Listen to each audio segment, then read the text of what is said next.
Baik, Assalamualaikum, salam sejahtera, salam GBN, salam Malaysia dan salam kuasa ketiga.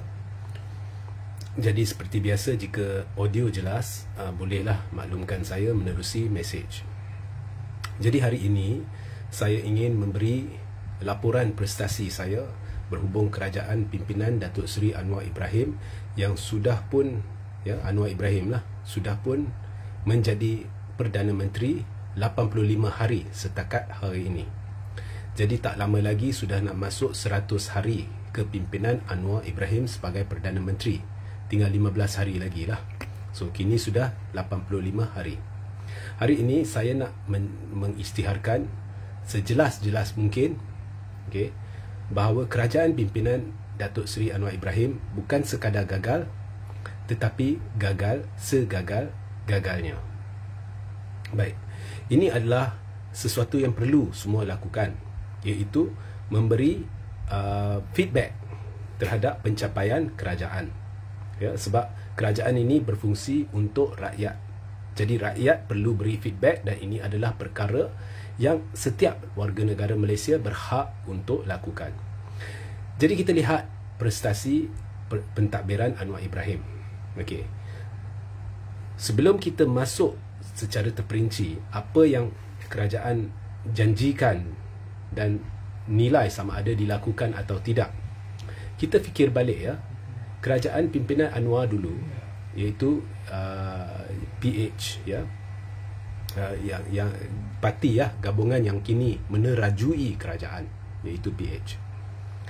Kalau sebelum pilihan raya didakwanya semua kerajaan gagal segagal-gagalnya.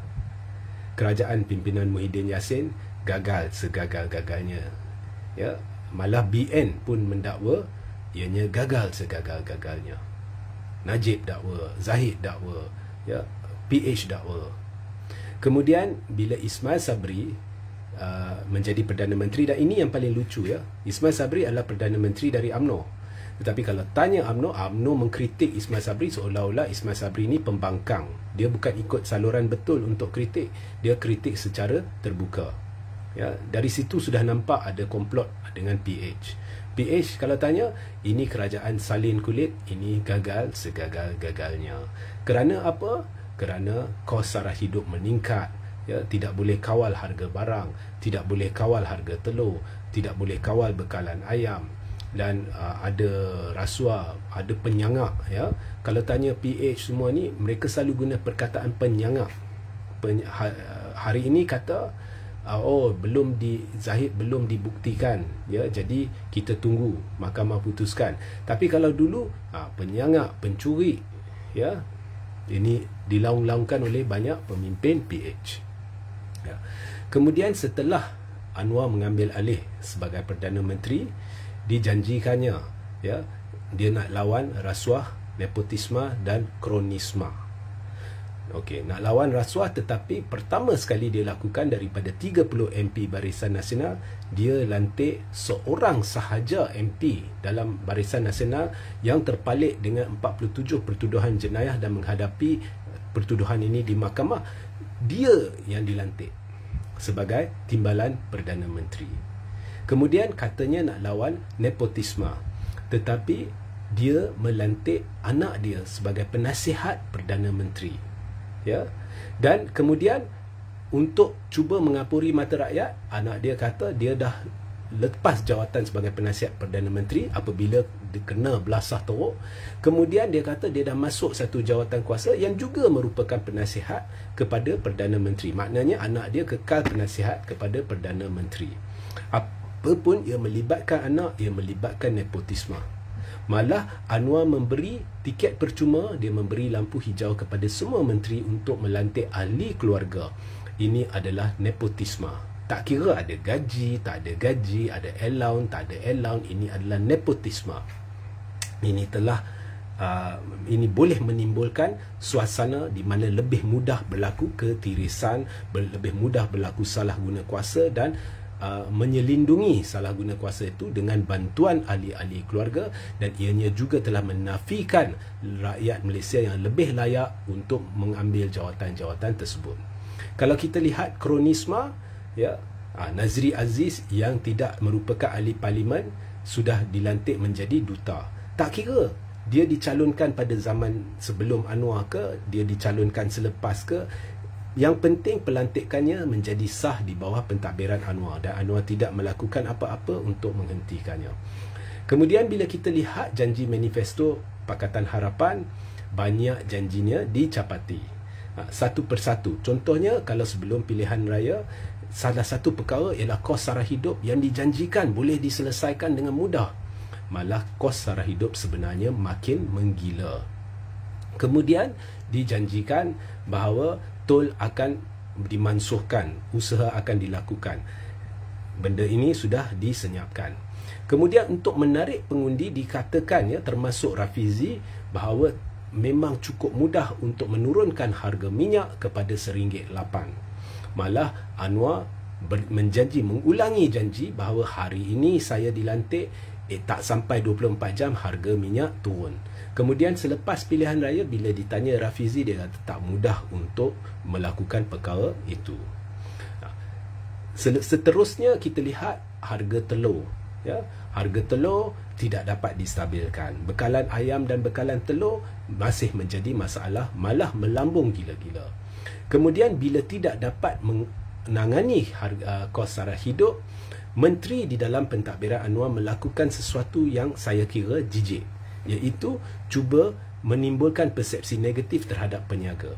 Dia beritahu kepada pengguna jangan beli daripada peniaga yang menaikkan harga sewenang-wenangnya.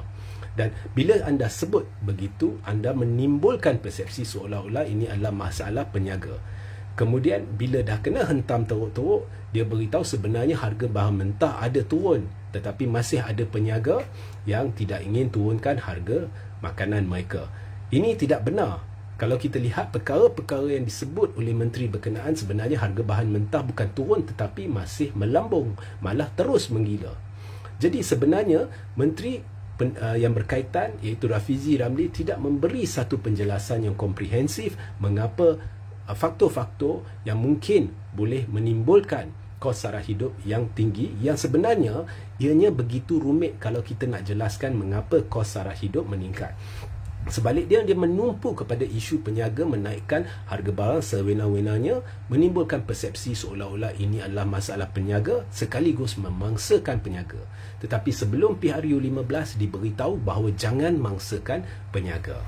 Kemudian ada tak apa-apa dasar kerangka kerja, satu pelan, satu pengisytiharan bagaimana kerajaan bagi jangka pendek, sederhana, panjang dan panjang akan mengatasi isu kos sara hidup dan isu ekonomi?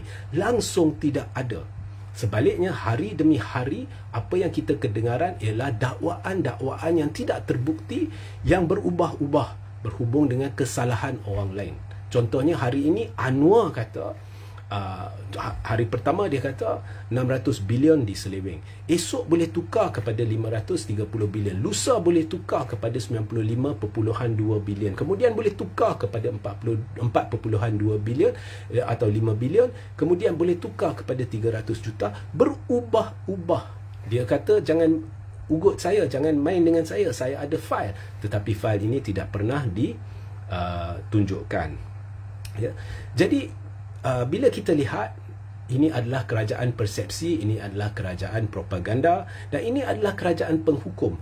Bila pemimpin mengeluarkan kata-kata yang bersempadankan Islamofobia atau bersempadankan perkauman, tidak ada tindakan. Tetapi bila pemain hoki Melayu mengeluarkan kata-kata yang dikatakan menghina kaum lain, diambil tindakan. Kemudian bila seorang bekas pemain badminton berbangsa Cina yang telah mengeluarkan kata-kata yang terus-menerus menghina orang-orang Melayu, dia tidak diambil tindakan. Pendek kata, bagi saya, kerajaan ini adalah kerajaan yang gagal segagal-gagalnya. Saya bukan yakin, saya tahu bahawa dalam PRN yang akan datang, tidak kira apa yang dilakukan oleh Anwar, berdasarkan apa yang kita tinjau di luar sana, akan berlaku gelombang yang akan merencatkan lagi PH dengan DN di 6 buah negeri. Dan satu peringatan saya kepada bangsa Melayu, ambil iktibar daripada PRU 15, belajarlah daripada kesilapan lepas, dan selepas ini tidak kira PRU ke, PRN ke, PRK ke, asalkan ada pilihan raya, keluar beramai-ramai dan pilihlah gabungan yang terbesar yang mewakili Melayu Islam yang ada pada ketika itu. Tidak kiralah esok, saya tidak tahu bila PRN hanya Perikatan Nasional ke, ataupun gandengan Perikatan Nasional dengan Muafakat Nasional ke, atau gandengan Perikatan Nasional dengan Muafakat Nasional dengan GTA ke, tetapi gabungan yang terbesar, pilihlah gabungan itu yang bertunjangkan kepimpinan Melayu Islam, dan orang Melayu kena keluar beramai-ramai. Itu sahaja pesan saya, sehingga kita berjumpa di lain masa. Assalamualaikum, salam sejahtera, salam GBN, salam Malaysia dan salam kuasa ketiga.